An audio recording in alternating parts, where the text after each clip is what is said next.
yesterday, we've been announcing and inviting you to scan and donate for our chosen CSR beneficiary, Batang Sidewalk. So here to tell us more about Batang Sidewalk Ministries Incorporated, let's give a round of applause for its founder and director, Ms. Joanne Lozano.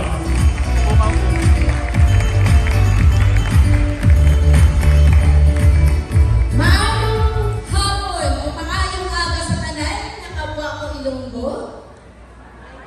Good morning sa tanan or good morning to all our foreign guests.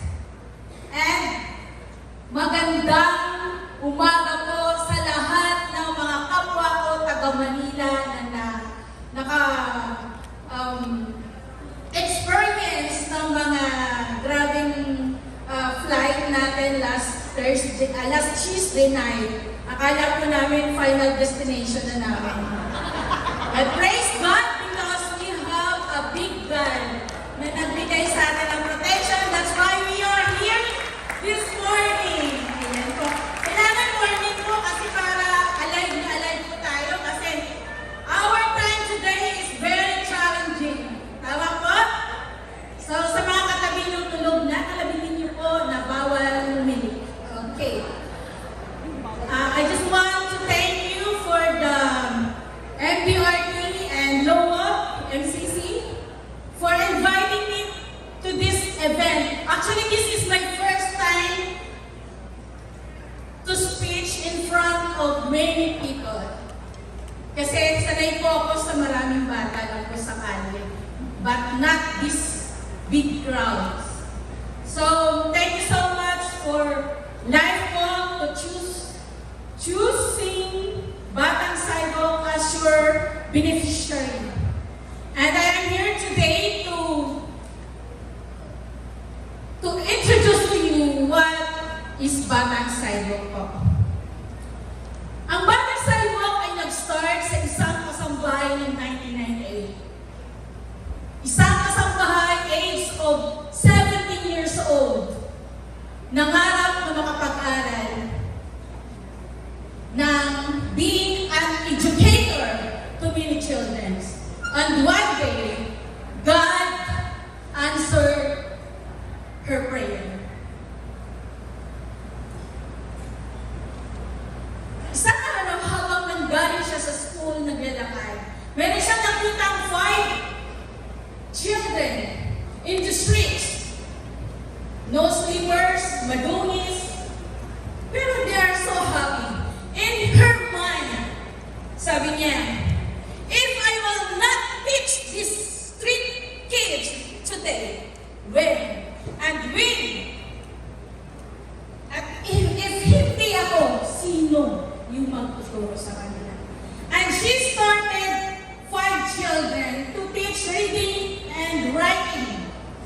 And even telling the Bible stories.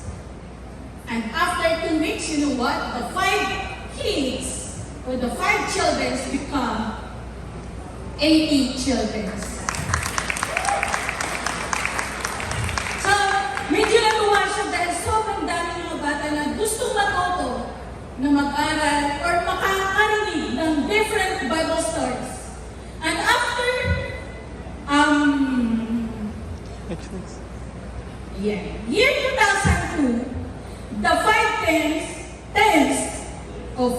young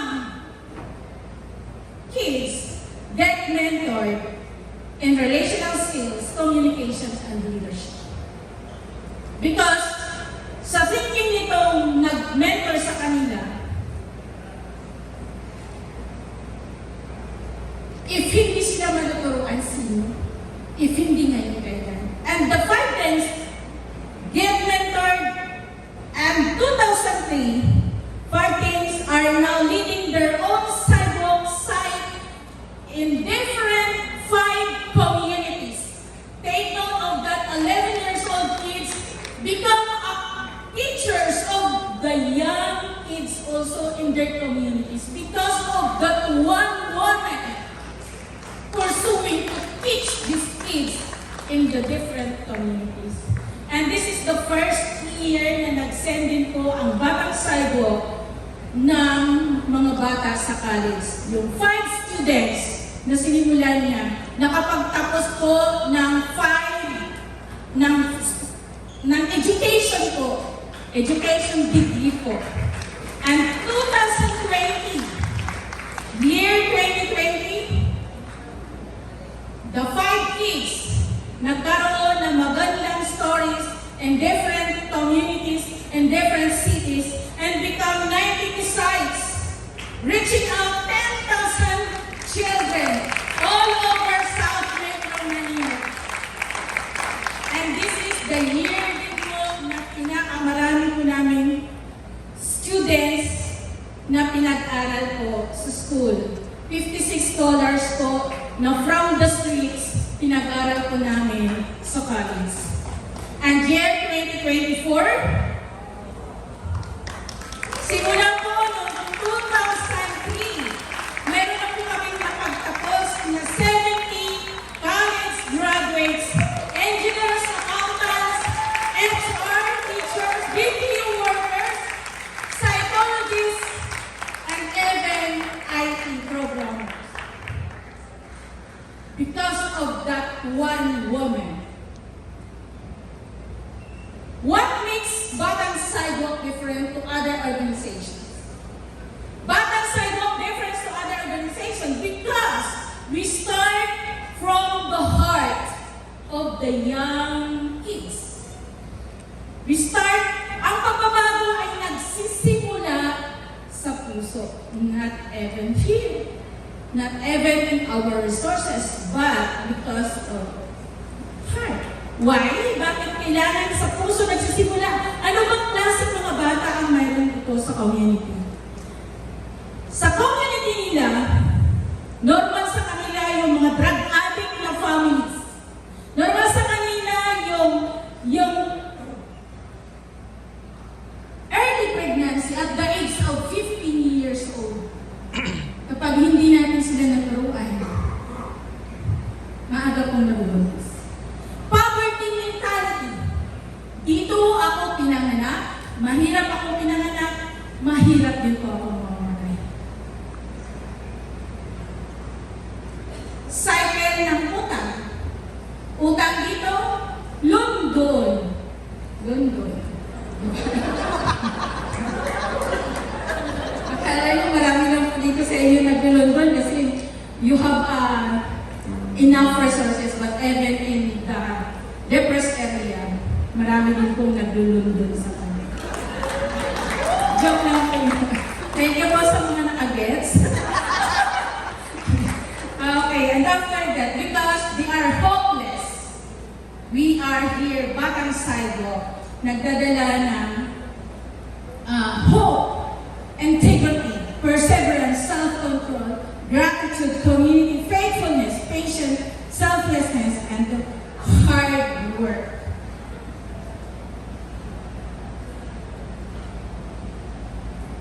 We start at the heart, values formation, because scholarship, we begin by developing the children's character and moral compass. We give children the means and the ability to pursue their studies and finish them. So, we're going to coach them. The word coaching is very important, even in the insurance company, right, Ma'am? But, and ito po, coaching, pino-coach po nila. Pino-coach po sila na maraming mga kuya and ate na nakapag-graduate na rin po, na dyan kami galing kung saan kayo nang galing. Matuto kayong mangarap at magtapos ng pag-aaral. Equip the head, train the brain, and renew the mind. Coaching, through coaching, mentoring, and training. And giving them scholarship opportunity. So hindi na po nagtatapos sa heart, head, and now is the hands. Most of the kids from the state or the rural or the squatters area are very talented kids. Wala lang opportunity na makapag-aral ng maayos. Enable the hands opportunity na makita nyo, magkaroon sila ng self-confidence. So they are the one who lead or teaching the kids in their squatters area. Change doesn't stop with one child. It overflows into the community. Hindi lang po nagsimula sa isang bata. Once you coaching or you train or you teach these young kids, yung nag-overflow po doon is yung community and especially the family. 100%. Actually, I have 80 volunteers right now in Batang Sidewalk, and all the volunteers that I have leading the different communities in South Metro Manila, all of them are galing sa streets na tinrain, tinoach, and binigyan ng opportunities para makilala nila ang sarili nila. So this is the communities. Ito na po yung mga communities na aming pinupuntahan. Mas marami po yan. Imagine niyo po yung 92 areas or 92 communities na nire-reach out ng Batang Sidewalk. When you support Batang Sidewalk, you help reach the children of 90 plus urban poor communities in Las Piñas, Muntinlupa, Parañaque, Cavite, Lucena, and even Cebu. And even here right now in Boracay, we have Batang Sidewalk also here. Akala lang po natin may yaman dyan, pero sa dun sa likod ng bandang likod ng Boracay, marami pong mga bata. Batang Sidewalk, a community of atis and kuyas, positive role model, message of hope for a brighter future. 1998, it started with one helper. Wala pong iba, ako po yun. I'm Josh.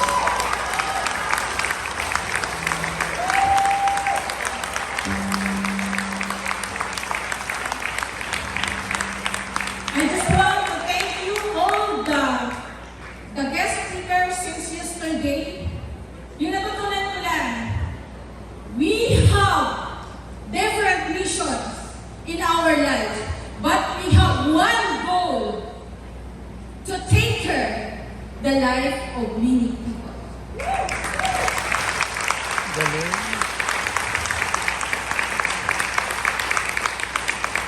This opportunity given to me this afternoon.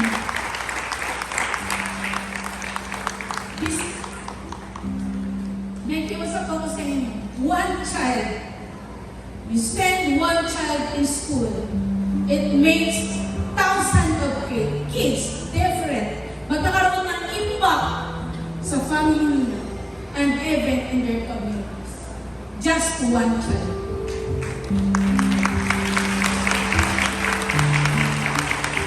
And now, I would like to show you a video of some beneficiaries of scholarship of Batang Sidewalk.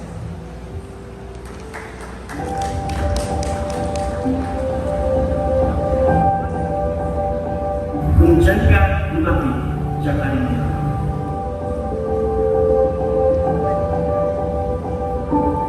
Ano naman na tricycle driver lang ang trabaho ko, uunahin mo pa ba yung pagbabaon mo sa inyo? Kasi sa kakainin mo na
JR to testify how God is faithful to the world.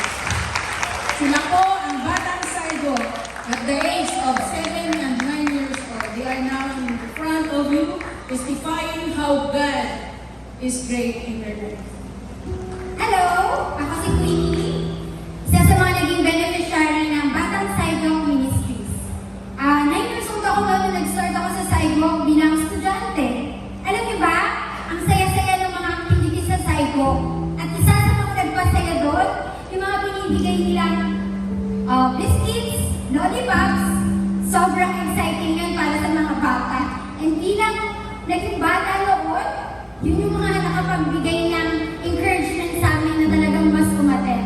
And bilang panganay, excited akong dalhin din yun sa mga kapatid ko. And now, dahil sa grasya ni Lord, sa tulong ng Batang Sidewalk sponsorship, nagamit yun para makapagtapos ako ng AD Psychology sa Philippine Women's University.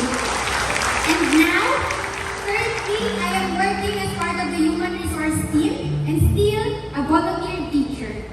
At little did I know, nagkaroon ng impact yun sa kapatid ko. Hello po. Ako po si JR. Gaya po ng ate ko, hindi ko po inakala na dahil po sa lollipop, sa Jelly Ace, at kung nakaalala niyo po yung biscuit na Marie, tuwang-tuwa na po ako ng bata ako na pag nakakuha ko nun. Pero hindi ko rin namalayan na dahil po sa buhay ng ate ko, naging interesado din po ako sa Batang Sidewalk. 2012, nag-join po ako ng Batang Sidewalk. At tanging sa kabutihan ko ng Panginoon, sa pagtungtong ko po ng senior high school, nabigyan po ako ng opportunity para maging beneficiary po ng scholarship ng Batang Sidewalk Ministries.